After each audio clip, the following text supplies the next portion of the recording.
Okay, it's also a Capital Legacy, right? Yeah. Okay. Okay, rolling when you're ready.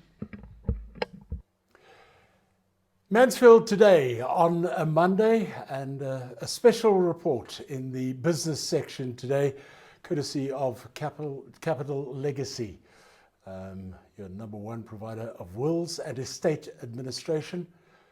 We're looking at various aspects of what Chris Gibbons picked up on the Capital Legacy business report earlier this morning, where he was just talking about the effect that the chaos that we've recently seen has had on business in general in South Africa.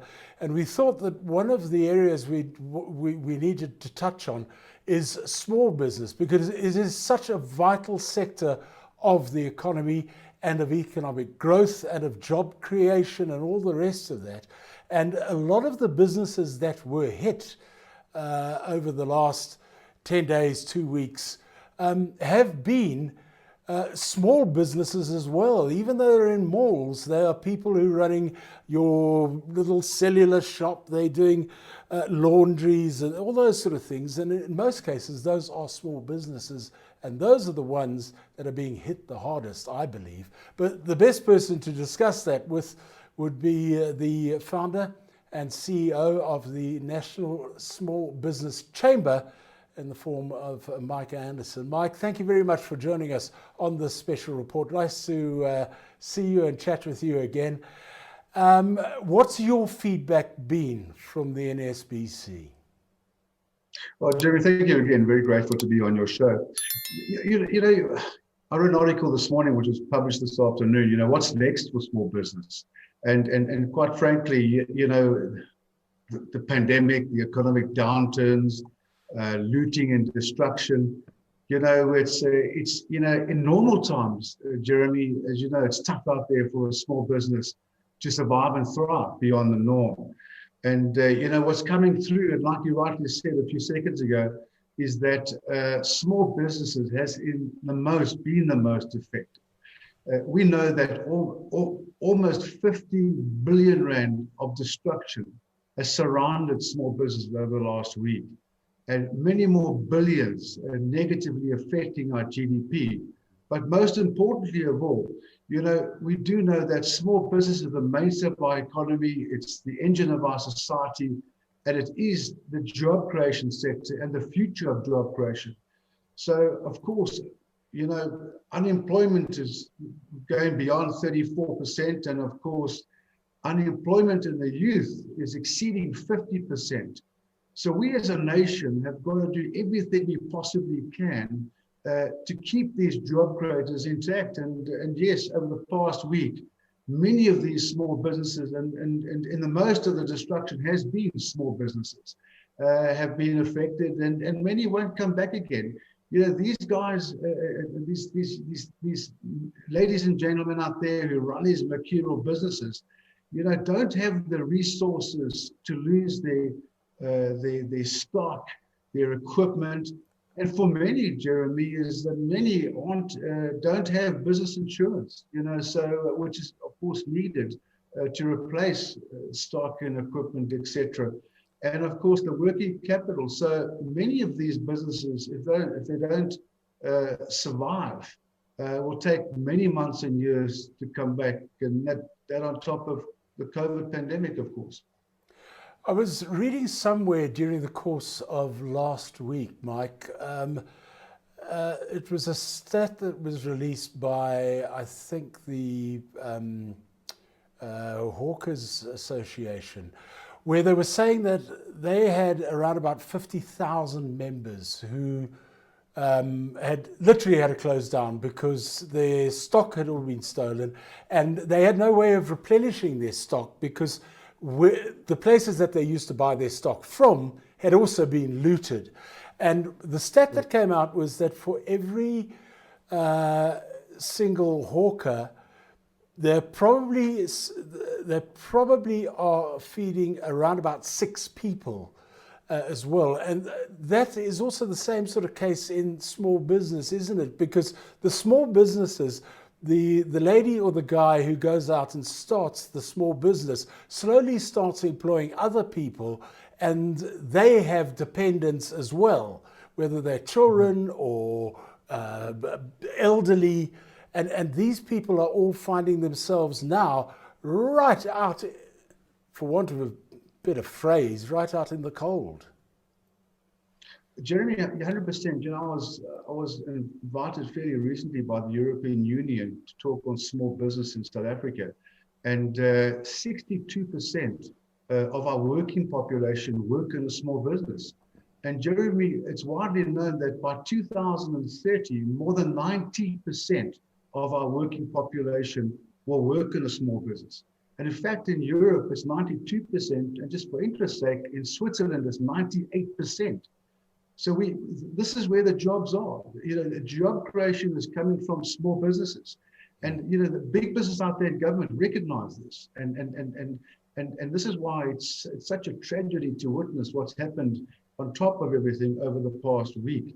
And yes, you know, and what the Hawkers Association say, they're 100% right.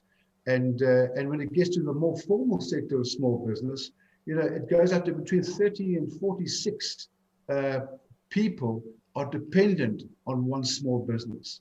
So that's the importance of it. Mike, one of the people who has contributed to this Special Capital Legacy report was Clem Sunter, who gave us some scenarios that he was looking at as a result of the chaos that we've faced. And I put it to him, and I'm going to have to put it to you as well. Do you see any chance of government now sitting back and engaging, but engaging properly with stakeholders and entrepreneurs and small business and everybody involved who can assist in creating a new commercial structure to business in this country, which will lead to more employment and less joblessness? Do you see that as a viable option now that we've hit the precipice? And being the resilient South Africans that we are, when we hit the precipice, that's usually when something changes. Mm-hmm. Jeremy, you're right. You know, look, small business is the future. You know, we recently, over the past month, signed an agreement to add to what you're saying with the CIPC and other big corporates out there. And our mission, you know, we've always been involved in the formal sector of small business. But our mission now, because we do know that we need to accelerate employment and alleviate unemployment, we've got to start working with the informal community to turn them into becoming mainstream formal businesses. Because these are businesses, these are small businesses out there run by mercurial people who supports families and our GDP. So we are on a massive mission now, launch My Startup initiative, a national initiative to promote and encourage entrepreneurship as a viable career option and help the informal sector out there in every way we can. And we put everything in place to do that, to turn informal businesses into structured businesses so that they can grow and employ others from the local communities. I remember speaking to you a while back, Mike, about how small businesses have come through and become huge brands, specifically out of times of crisis. I remember you telling me once that I think it was in the Wall Street crash that after the crash, you suddenly had a new breakfast cereal out because Post Toasties, I think, was the biggest selling breakfast cereal in the US. And after the crash, you suddenly had this thing called Kellogg's. And the same happened with Apple and Microsoft and all the rest. So this certainly is a time, despite the desperation, to start looking at opportunities. If people are looking at opportunities in small business now and are being forward thinking, how can they get a hold of you and how can you guys assist them? Yeah, Jeremy, I'm so excited about what you just said. You know, I wrote a few articles the past 2 weeks. The great startup boom is coming and it's coming soon. It's happening all over the world. The biggest brands of the future have been born within the last 1 year. And there is no doubt, we spend a great deal of our time at the NSBC around the positivity. Yes, we have to embrace what's happened. We have to be realistic about what's happened. But we can also take 99% of our time now to be resilient, to be positive, to think differently, and to come out the stronger. Stay safe, keep your family safe, and come out of the stronger. So yes, if anyone is looking to start out, I do a seminar coming up quite shortly, how to start a business with no money. And these are the kind of things that we're doing. But of course, your listeners can info@nsbc.africa, and of course they can get hold of us. Lovely. Mike, thank you very much for taking time out to join us on this special report on business on this particular Monday, brought to you by Capital Legacy, your #1 provider of wills and estate administration. Mike Anderson is the CEO of the National Small Business Chamber in South Africa. Thank you, Jeremy. Thank you. And thank you for watching. Hopefully you got a bit more information out of that. We'll catch you tomorrow. Being Tuesday, we're going to be looking at the legal matters with Advocate Lance Brogden.